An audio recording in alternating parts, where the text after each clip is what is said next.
ओम नमो नारायण ओम नमो नारायण ओम नमो नारायण ओम नमो नारायण। सत्यमेव जयति नानतम सत्येन पंथा वित्तो देवयाना येना क्रमन्ते अर्ष्यो ह्याप्त कामा यत्र तत् सत्यस्य परमं निधानम। मैं Swami Amit Shri Narayan, advocate Amit Srivastava, civil court Sitapur, Uttar Pradesh, Bharat में 27 वर्ष से सतत सक्रिय एडवोकेसी करता हूं। मैं देख रहा हूं एक महान आध्यात्मिक साधक के साथ, संत के साथ बहुत से लोग उसको न समझ पाने के कारण, अपनी घोर अज्ञानता के कारण उसका जो विरोध कर रहे हैं वो घोर अज्ञानता है, घोर अनुचित। यद्यपि इसके लाखों प्रशंसक भी हैं। मैं भी इस महान आध्यात्मिक साधक का, इस महान संत का प्रशंसक हूं। ये महान आध्यात्मिक साधक है, महान संत है। मैं तो इसे स्वामी अभय सिंह कहता हूं। लोग इसे IIT बाबा के नाम से संबोधित करते हैं। अभी मैंने देखा कि बहुत से लोग इन पर आरोप लगा रहे हैं कि ये नशे का सेवन करते हैं। तो मैं इस पक्ष में, मैं एडवोकेट हूं, तो मैं न्याय के लिए, धर्म के लिए, मैं इनके लिए एडवोकेसी में बोल रहा हूं। मेरी आत्मा कहती कि मैं इनके लिए बोलूं। मित्रों, नशा स्वयं में कोई अर्थ नहीं रखता है। नशा तो तटस्थ है। कोई भी मादक पदार्थ तटस्थ है, वो तो जड़ तत्व है। वह अंतःकरण की प्रसुप्त वृत्तियों को उभार देता है। और बहुत से नशे शरीर के स्वास्थ्य के लिए भी हानिकारक होते हैं। लेकिन यदि किसी नशे से, किसी मादक पदार्थ से हमें कोई अहित न हो और हम दूसरों को कष्ट भी न पहुंचाएं और हमारा अंतःकरण निर्मल हो और हमें आनंद और शांति की अनुभूति हो रही हो, तो ऐसा मादक पदार्थ सेवन करने में कोई दोष नहीं है, कोई दोष नहीं है। आज मैं एक बात और भी कहना चाहता हूं इस संसार के समक्ष। यद्यपि मैं सनातन संप्रदाय के वैष्णव धर्म में हूं, मेरा मार्ग वैष्णव है, पर ब्रह्म नारायण मेरे शाश्वत आचार हैं, शाश्वत प्रीतम हैं, शाश्वत इष्ट देव हैं। तो मैं तो वैष्णव हूं। मैं नशा नहीं करता हूं, पर एक सत्य मैं जानता हूं जो मैं संसार के आगे रखना चाहता हूं। ऐसा युगों युगों से होता आया है, युगों युगों से होता आया है। और अब भी इसकी आध्यात्मिक साधना में जिन लोगों को इसकी सार्थकता है, तो मैं एक बात कहना चाहूंगा कि ऐसे भी आध्यात्मिक संप्रदाय हुए हैं जो आध्यात्मिक साधना में मादक पदार्थों का सेवन करते थे। आत्म तत्व की साधना में, स्वयं को जागृत करने की साधना में।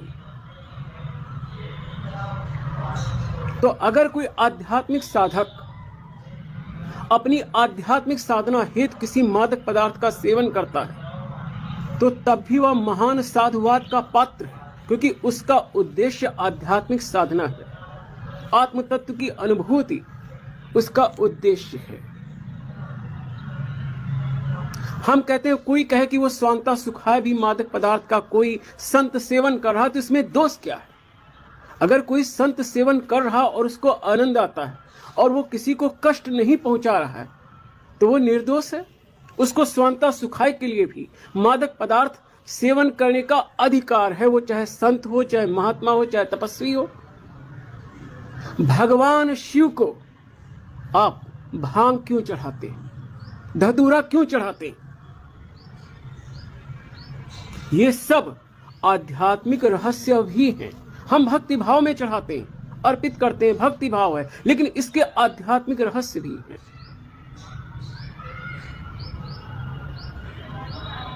अभी अभी मैंने सुना कि ये महात्मा अभय सिंह को पुलिस ने गिरफ्तार किया, कुछ इनके पास मादक पदार्थ पाया गया। यहां पर मैं कहूंगा कि पुलिस को गिरफ्तार नहीं करना चाहिए था। इस सनातन धर्म वाले भारत राष्ट्र में इस आध्यात्मिक साधक को पुलिस को समझना चाहिए था। उसके पास नशीला पदार्थ यदि पाया भी गया तो उसका आचरण देखना चाहिए, उसका व्यक्तित्व देखना चाहिए। तो अगर उसके पास नशीला पदार्थ पाया भी गया तो महान संत है, वो निर्दोष है, उसको गिरफ्तार नहीं करना चाहिए था और उस पर मुकदमा नहीं चलना चाहिए। एक बात मित्रों और भी कहूंगा, हमारे समाज में अरबों अरबों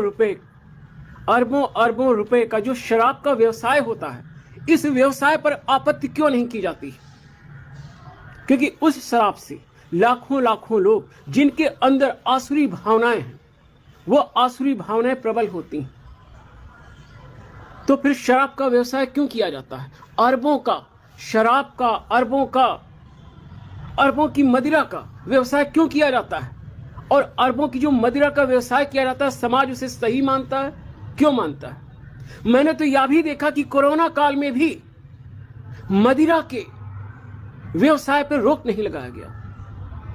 मंदिर तो बंद कर दिए गए, लेकिन मदिरा क्यों नहीं रोकी गई? मदिरा को भी रोकना चाहिए था। तो कोरोना काल में मदिरा भी नहीं रोकी गई और मदिरा बिकती रही। मैं अंत में फिर कहूंगा, मादकता स्वयं में है। यदि स्वयं में जागृत हो जाए हम, तो हमें नशे का सेवन नहीं करना होगा। लेकिन चेतना की भी कई स्थिति होती है।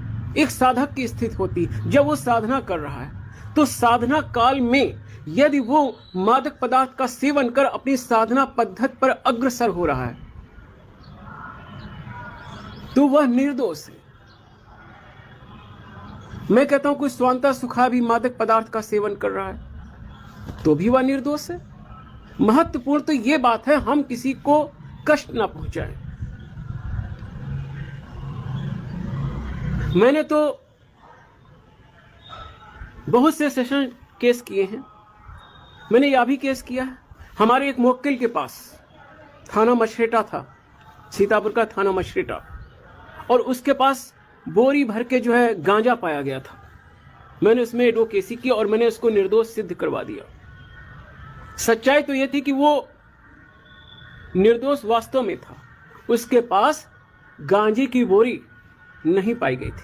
पुलिस ने झूठा आरोप लगाकर उसे फंसा दिया था। उसके पास गांजे की कोई बोरी नहीं पाई गई थी, पुलिस ने झूठे आरोप में उसको फंसा दिया था। और मैं उसमें एमकस क्यूरी था, एडवोकेसी की, और वो निर्दोष सिद्ध हुआ।